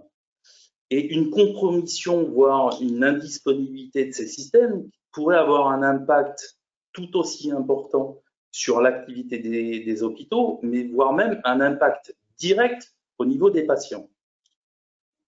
Par exemple, on peut avoir un système d'information hospitalier extrêmement sécurisé, un Active Directory très sécurisé, un dossier patient informatique très sécurisé.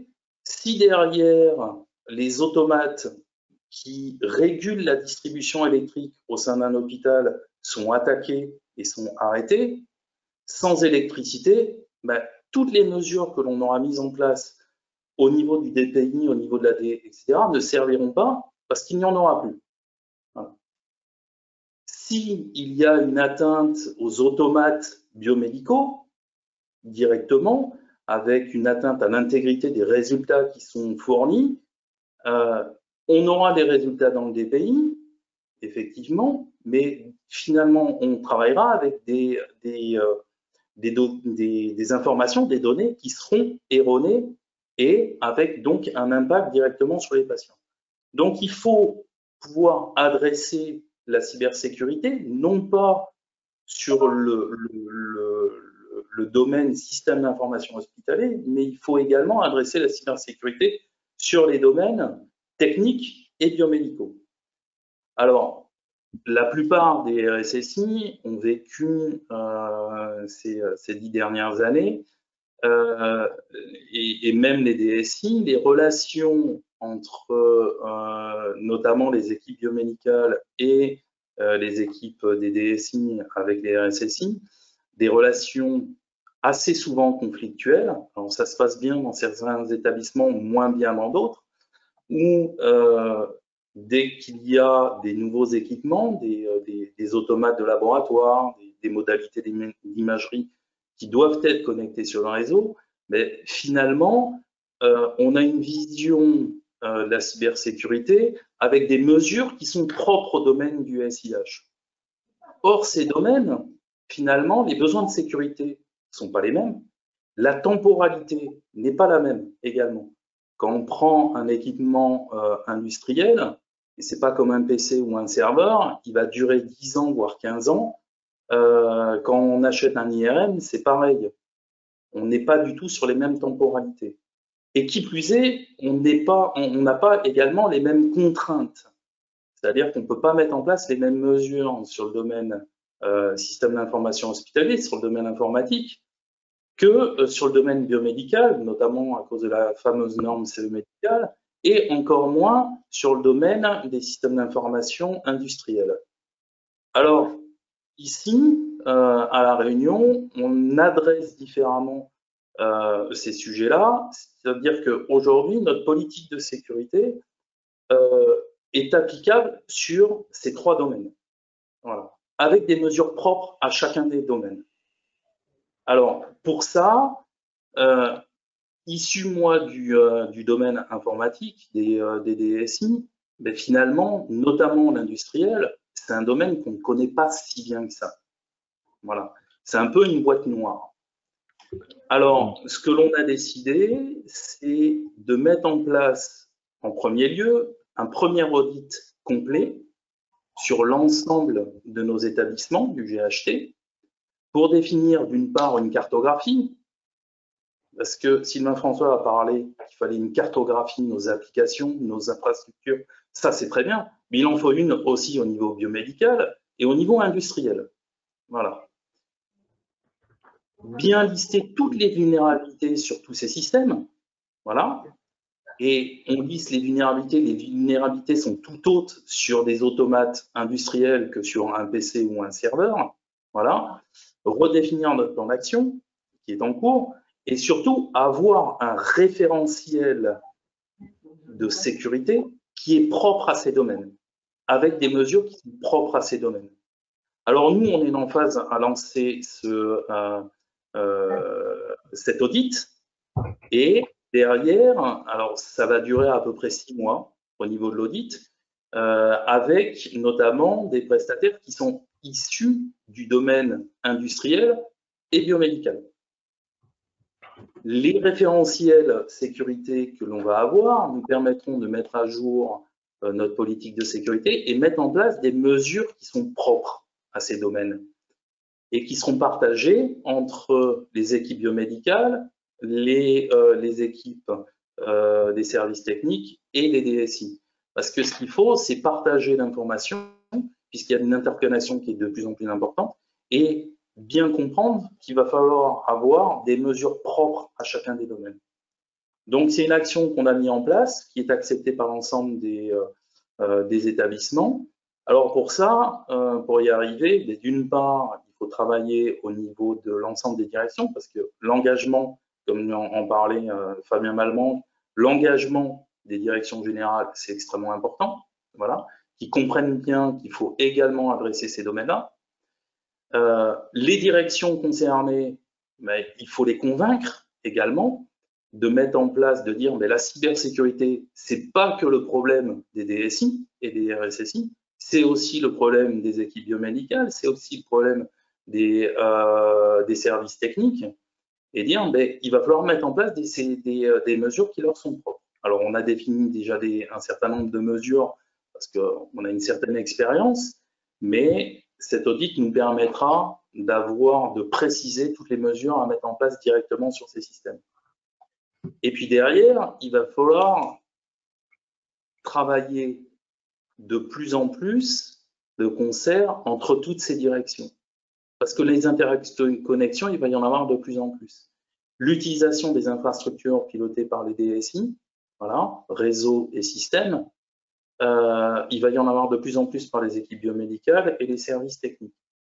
Et ça, il va falloir coordonner plus efficacement l'ensemble des projets et s'assurer que la sécurité est prise en compte en amont au sein des DSI, mais également au sein de tous les projets biomédicaux et tous les projets des services techniques. Alors, ces référentiels, nous, ça va nous permettre de mettre en place ces mesures en interne, mais aussi on a une deuxième action, c'est d'imposer pour toute acquisition informatique, biomédicale et services techniques des référentiels de sécurité qui sont applicables. Alors, c'est un travail que Philippe Touron connaît très bien, d'ailleurs, au niveau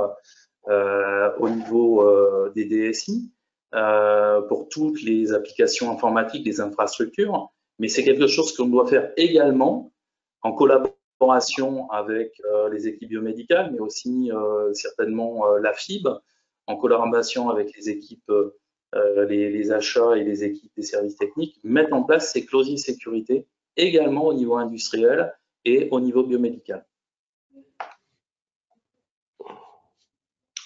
Bien, merci pour ces précisions qui étaient très complémentaires avec ce qu'on a entendu. Alors, on a une question, et puis je vais passer la parole à quelqu'un qui l'a souhaité. Pouvez-vous redonner le nom du projet Self-Care? Alors, c'est Safe e-Care, je pense, sur ce qu'on voit derrière vous, Monsieur Touron. Peut-être pouvez-vous redonner… Oui, c'est Safe Care. Donc, vous regardez sur n'importe quel navigateur, sur ces moteurs de recherche, Safe Care Project, et vous tombez. Il y a le lien qui est dans la présentation, qui sera peut-être communiqué aux personnes qui ont assisté. En tout cas, je donne mon autorisation pour pouvoir le faire. Voilà. Il y a les liens vers les vidéos de présentation et le site web. Très bien. Est-ce que, Monsieur Grolier, vous pouvez ouvrir votre micro pour qu'on puisse entendre votre question ou votre observation, s'il vous plaît? Voilà, allez-y, on vous écoute. Bonjour, c'était adressé au DSI de Rouen, à savoir au moment de la restauration des données, est-ce qu'il y avait eu une intervention des prestataires pour vérifier la qualité de la restauration et l'implication des métiers pour valider la qualité des données? Oui, alors effectivement, bien qu'on ait la compétence interne pour faire la restauration, on a souhaité s'assurer l'apport du partenaire en question. Alors pour plusieurs aspects, comme vous l'indiquez, d'une part s'assurer que la restauration se passe correctement, optimiser aussi notre manière de restaurer afin d'être le plus rapide possible dans la restauration. Donc sur le premier point, oui, je vous confirme, on s'est fait aider du partenaire en la matière. Et pour le deuxième aspect, vous avez raison, on a réalisé, quoi qu'il arrive, en tout cas sur les applications les plus critiques, des tests sur les applications, notamment de bon accès aux données et de fiabilité, si je puis dire, de la donnée avant de rendre la main aux utilisateurs ou en production. Okay, je vous remercie. Du coup, ça augmente aussi le temps à la fois de traitement de ces restaurations et d'indisponibilité des systèmes. Oui, potentiellement, ça l'augmente un peu, mais je dirais que, à l'instar aussi d'une intervention programmée, quand on réalise une mise à jour d'un logiciel ou d'un système d'information, la phase de requalification par des métiers, elle est souvent quand même très bénéfique, plutôt que de prendre certains risques par rapport à une mise en production beaucoup trop rapide. Donc, effectivement, c'est un choix, mais nous, on a vraiment préféré passer par cette case-là, ouais. Et dernière question, est-ce que vous avez eu des difficultés pour l'implication des métiers sur cette phase-là, où vous avez recueilli l'adhésion de tout le monde? Non, ça s'est bien passé. Alors, deux aspects par rapport à ça. Alors, un premier aspect, c'est que au niveau de la DSI du Sud Rouen, j'ai intégré des métiers au sein de la DSI nativement, notamment pour apporter une vraie coloration métier aux applications qu'on met en place. Donc, on a bien entendu primairement utilisé nos collègues métiers intégrés à la DSI. Et puis, deuxième élément, on a créé aussi un maillage de référents informatiques, si je puis dire, au niveau des différents services. Donc, on a fait aussi appel à eux pour nous aider à qualifier les applications. Donc, au final, ça a permis aussi, parce que c'est un élément qu'on a anticipé, ça a permis au final d'avoir une adhésion assez simple des utilisateurs et des métiers pour ces parties-là. Merci. Bien. Pardon. Bien, écoutez, merci beaucoup pour cette première conférence multi-intervenants. C'était la première fois, donc ça explique aussi que nous ayons quelques petits calages techniques et on demande de bien vouloir nous en excuser et on sera meilleur, on vous promet la prochaine fois. Juste un mot pour conclure, pour faire une petite conclusion, et je passerai enfin la parole au docteur Blum pour qu'il nous dise un peu, lui qui a été l'organisateur de ce moment, ce qui lui semble important. Monsieur Juillet, un mot juste qui serait emblématique de votre intervention, de ce que vous avez souhaité nous dire ce soir pour nos amis qui sont encore avec nous au bout d'une heure et demie, presque 2 heures presque même de conférence. Oh ben moi, je crois, vous êtes au cœur, c'est ce que je pense. Je pense que vous êtes en train vous êtes au cœur du développement d'attaques contre vous, parce que pour toutes les raisons que j'ai évoquées et qui ont été ensuite évoquées par les uns et par les autres, Or, comme ça a été dit, et je ne vais pas reprendre parce que tout ce qui a été dit était très intéressant, la réponse passe par une sensibilisation qui commence par la tête, par les dirigeants. Hein. Il y a une sensibilisation d'abord, hein, une formation, un entraînement, ça a été dit par les uns et par les autres, hein, et surtout avec toujours en tête le fait qu'il faut de la résilience, c'est-à-dire que quoi qu'il arrive, il faut qu'ensuite on puisse continuer, sous une forme ou sous une autre, mais il faut pouvoir continuer. Parce qu'il n'y a rien de pire que se trouver obligé de tout arrêter, parce qu'au niveau d'un hôpital, c'est absolument catastrophique. Moi, c'est ça que je peux dire aujourd'hui. Très bien, merci beaucoup. Monsieur Malbranck.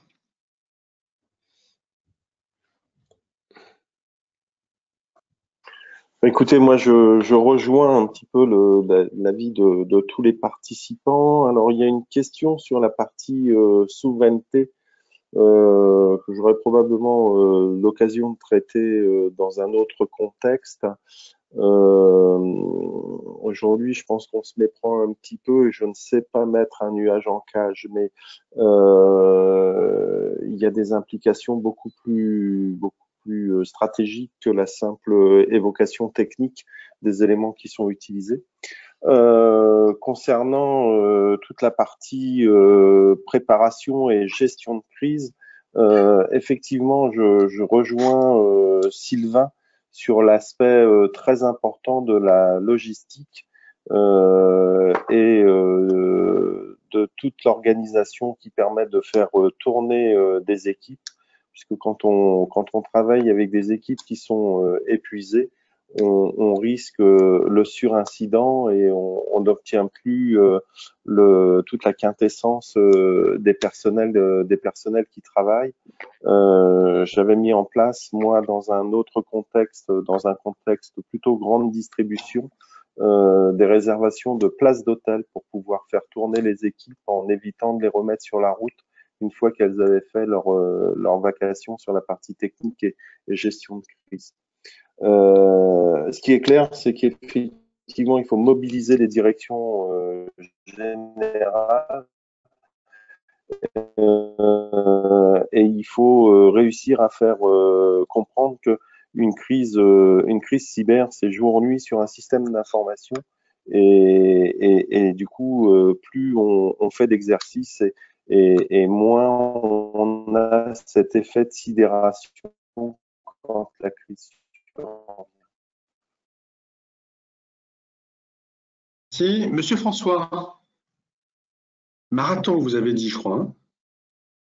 Oui, c'est un sprint, un marathon à la fois. D'ailleurs, Philippe Touron a expliqué qu'on commence par un sprint d'ailleurs et qu'on finit par un marathon, double peine. Non, moi, le simple mot, c'est d'indiquer qu'une gestion de cyberattaque, en fait, on ne doit pas uniquement la voir que par le prisme technique, comme on l'a entendu. Il y a une certaine convergence de points de vue sur le fait que l'organisation, la mise en place d'une gestion de crise, donc une vraie gestion organisationnelle et humaine, c'est assez primordial. Et que ces gestions de crise et ces gestions humaines ont aussi le bénéfice qu'on puisse les anticiper, les exercer. Donc, quitte à faire une redite, c'est vraiment pour moi ce point-là le plus important. Très bien. Monsieur Touron. Alors, oui, vous l'aurez compris, un seul mot, c'est exercice, entraînement. Il y a qu'en s'immergeant dans des cas et le fait de mettre en gestion de crise, pas uniquement pour l'aspect cyber, fait que, comme le disaient les collègues, il y a un phénomène de réaction, quelque part réflexe, qui se met en place. Et vaut mieux gérer 50 crises par an d'une heure que de se dire oh, ouais, on va arriver à le gérer quand même, les gens vont faire ça dans leur coin. Vaut mieux justement déclencher l'organisation, même si c'est pour une durée courte, et tant mieux si c'est une durée courte. Ça laisse les personnes justement dans le move de pouvoir réagir vite, trouver leur place, trouver leur rôle. Il faut savoir que dans une gestion de crise, il y a plusieurs rôles. La tendance, c'est souvent, pour certaines personnes, d'accaparer plusieurs rôles, ce qui est catastrophique dès qu'on commence à gérer quelque chose de complexe. Donc, toute cette mécanique-là, elle ne peut s'exercer que si vraiment elle est régulière et on sort de la sidération pour être dans une posture de maîtrise, de réflexe. Et voilà, pour moi, c'est l'aspect majeur, c'est d'être bien préparé et d'activer la gestion de crise régulièrement pour l'être. Monsieur Duchesne?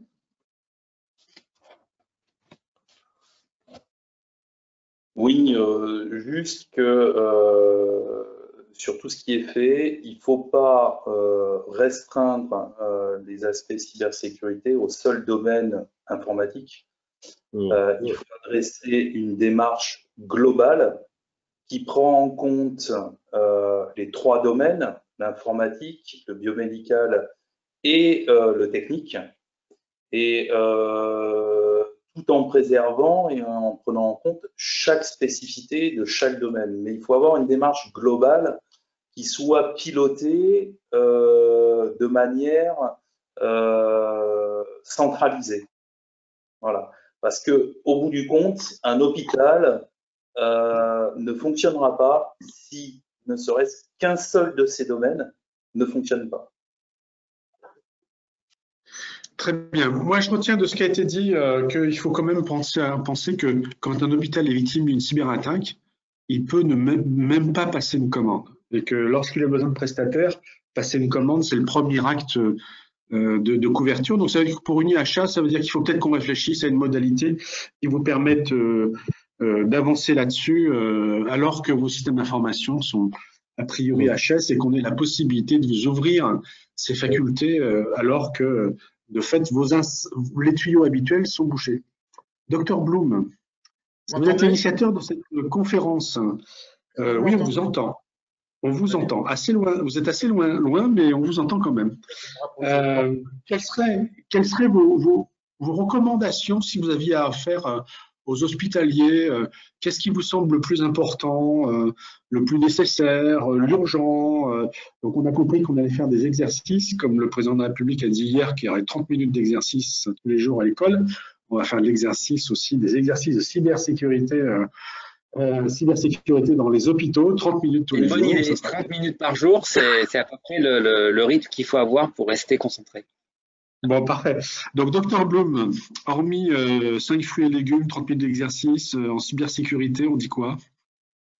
On dit merci, Monsieur Juillet, parce que c'est un grand monsieur, un grand serviteur de l'État, vraiment. Et je peux vous dire que moi, je suis très, très à l'affût de son propos. Et quand il dit qu'un État n'a pas d'amis, il a que des intérêts, et d'autre part, quand il cite les chiffres exacts sur Villefranche et d'autres, il n'y a pas beaucoup de gens qui sont vraiment qui sont à l'affût et à la précision de ces données. Donc, un grand merci. Et on va abuser de sa patience et de sa gentillesse et de son expertise parce que j'espère bien qu'on va le re-rencontrer si jamais on avait des projets autres. Effectivement, moi, je retiens que il est fondamental, stratégiquement que les directeurs s'emparent du sujet. S'il faut leur botter les fesses, faudra que l'État nous aide. Dans une grande entreprise, je prends par exemple Capgemini, qui avait comme conseil le directeur technique de la DGSE à l'époque, qui s'appelle M. Bernard Barbier, qui est parmi des grands amis et collaborateurs de M. Juillet. Ils ont trouvé des hackers indiens parce que toute la programmation mondiale, y compris Windows, se fait en Inde. Et il y avait des gens chez Capgemini qui ramassaient tout, notamment dans l'Active Directory. Il a suffi que monsieur le conseiller du président aille voir le président, ils ont mis ce qu'il fallait et ça a été fait. Il n'y a que comme ça, entre les hommes de la sécurité en aval, au niveau des outils et en collaboration avec l'AMON, qui est, comme l'a dit M. Juillet, l'organisation, comme l'a dit M. François, l'anticipation, et comme l'a dit M. Touron, l'exercice. Et M. Duchesne, et là on a j'allais dire un putain de problème, un grave problème, c'est qu'il y a des systèmes d'information qui ne sont pas au niveau de maturité. Et là, on va avoir besoin d'avoir des lois. C'est-à-dire que quand un IRM a une certification comme un avion et qui ne veut pas absolument se faire auditer parce que ça remet en question sa certification, vous avez une zone de faiblesse. Donc, c'est un grave problème. Donc, moi, je plaide depuis plusieurs mois, voire plusieurs années. J'ai fait des tours de France d'ARS avec M. Loudneau, qui était le collaborateur de M. Malbranck, sur la sécurité. On n'a jamais pu attraper les directeurs généraux qui disent que ce n'est pas leur sujet, alors que c'est leur sujet. Et je pense que une partie, loi de Pareto oblige, de la sécurité passe par l'organisation, le management, l'exercice, l'anticipation. Et ça peut être qu'une collaboration. Donc moi, je plaide pour une plateforme virtuelle, physique, je ne sais pas, à la main de Uniachat, parce qu'Uniachat est dans une position très particulière. Il est opérateur des appels d'offres. Donc, si l'État avait la bonne idée de dire vous ne pouvez avoir tel appel d'offres que si vous avez des prérequis, et alors là, en France, on n'a pas l'habitude, mais un prérequis qui soit audité avec des vraies sanctions, là, peut-être que ça pourrait obliger, dans le sens camusien du terme, un homme, ça s'oblige, on pourrait peut-être avancer, mais il faut que la tête soit impliquée. C'est lui qui donne le cap, comme disait Sénèque, il n'est pas de vent favorable à celui qui ne sait pas où il va. Voilà, exactement. Voilà. Très bien, merci. Donc, merci en tout cas, mesdames, messieurs, pour vos différentes conférences qui ont été très instructives et très concrètes. Donc, j'espère qu'on a convaincu des gens de s'y intéresser alors qu'ils pouvaient avoir pris un peu de distance. Merci à toutes et à tous qui ont assisté à cette conférence qui a duré un peu plus longtemps que ce que nous avions imaginé. Donc, vous êtes restés encore assez nombreux. Vous êtes encore presque une cinquantaine à être avec nous. Et on vous donne rendez-vous très bientôt sur ce sujet parce qu'on prendra des initiatives comme le Dr Blum l'a laissé entendre. Et on sera aux côtés des établissements avec des choses très concrètes, très opérationnelles, comme on essaie de le faire de façon générale. On vous souhaite une excellente soirée. Merci à nouveau pour votre participation, vos questions et vos conférences. Merci, au revoir. Merci beaucoup. Au revoir. Merci, au revoir. Merci.